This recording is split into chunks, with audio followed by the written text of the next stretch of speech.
So what has it been like so far? You arrived in June, I guess, early June, Yep. late May. What's it been like for you so far? It's been great. I mean, it's been fun. We've really been gearing up to prepare to go to Puerto Rico, play some games for the first time against some other teams. And I mean, we're excited for that. You know, we've played against ourselves for a while. It's always good to get up against some other competition and really see how we stack up. And now I think you're one of the guys I've not had a chance to speak to yet. I'm curious, why Indiana? Like, tell me about the recruitment and why you chose IU. Yeah, I mean, I wanted to play at the highest level. I wanted to come to a program where we could, Coach DeVries. He came to me and I really felt a connection there with him, and then the other coaching staff, Coach Adams. Drew Adams was one of the other coaches that recruited me, and I mean, it's been great ever since. And so, I mean, it's a great spot. This history's amazing. You know, you hear about the fans, the atmosphere. So it's just, I think it's a great spot to be in college basketball. Why wouldn't you want to be here?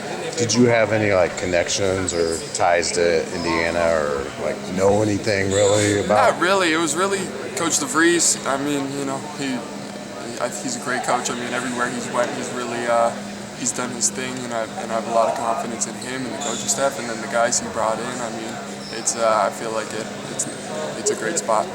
Was the portal process like stressful for you, or did you narrow down pretty quick? Yeah, it was stressful. I think people don't really know how to navigate Yeah. it. So you go to people, you ask for advice, you talk to other guys that might have been in the portal, and everybody's just like, you take it one step at a time.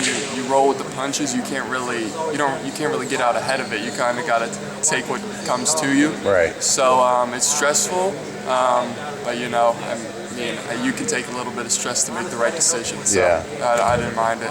Did you come here for a visit, or was this all just kind of done virtually? Yeah, I did. I came here for a visit. That was after the fact, after I Okay, committed. yeah. And How were you able to just commit without even coming here? I mean, that's the thing. I had a Zoom call with Coach, and I had a couple calls with him, and then thought, Indiana, I could come here, I could see the big fancy locker rooms, or like the assembly hall, and it's only going to make you want to come here more. So I knew it was going to be great. And then, like, playing style-wise, I mean, I struggle sometimes. I don't know whether to call you a forward or a center. Like, what's your preference, or do you have a preference, and kind of where do you see yourself fitting into this offense? I don't have a preference. I've seen it every which way. Yeah. I mean, at Davidson, I played the 4. 5-man got hurt. I played the 5, and I mean, I'm just coming in here. I'm really just trying to do what I do, and also just to find any way I can help to make an impact on the team.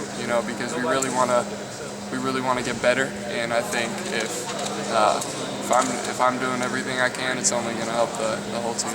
What are you noticing about, like, the energy level in practice? Like, that's something that just stood out to me watching you guys is, like, I only have to compare, like, with other Indiana teams, but, throughout your playing career in high school and college, like, how does the energy of these practices compare? I mean, it's the highest of level I've been around, and that's something that it comes with consistency. I mean, you got to work for it. People gotta want to. They gotta buy into it, and I think we have guys that have. And Coach DeVries really preaches that. And so it's been a lot of fun because it just makes practice that much more enjoyable when guys are coming in here, they're excited, high energy, and you have a good atmosphere to really succeed and do well. Tell me a little bit about playing with Tucker. I mean, it's an interesting dynamic playing with the coach's son. Like, what's he like? Is he just one of the guys, or do you feel like he necessarily takes on a different role with the team? No, I mean, he's amazing. You don't really even think about it during practice that there's a father-son there. But I mean, him having been with his coaching staff for a while, you really. He's come in and he's a leader that knows how the offense works, how the coaches want to coach, and really helps guys along and tries to make everybody better. He's always out there talking, telling us different things, the way he wants, the way coach might want us to guard certain. So he's just been a great presence in the gym, and I mean, he's a great player too. You can see that. And you also have Connor that played for Drake and Coach DeVries for a while. Yep. Do you think that helps? I know there's 13 new guys here, but do they bring continuity that you kind of secretly or sneakily have that you wouldn't otherwise have? Definitely. I mean, they're 2 great guys. They're very vocal, great communicators, things like that. Great players on the court, and then just great dudes off the court. So I mean, they have that connection and they know what's expected of you, and they can help convey that in different ways. Because I think that you have that player-coach connection, but then also being able to talk about it with other players and then really understand it from the player's point of view helps the world. Yeah. All right, that's it. Thank you, man. Appreciate your time. What's up, man? AC.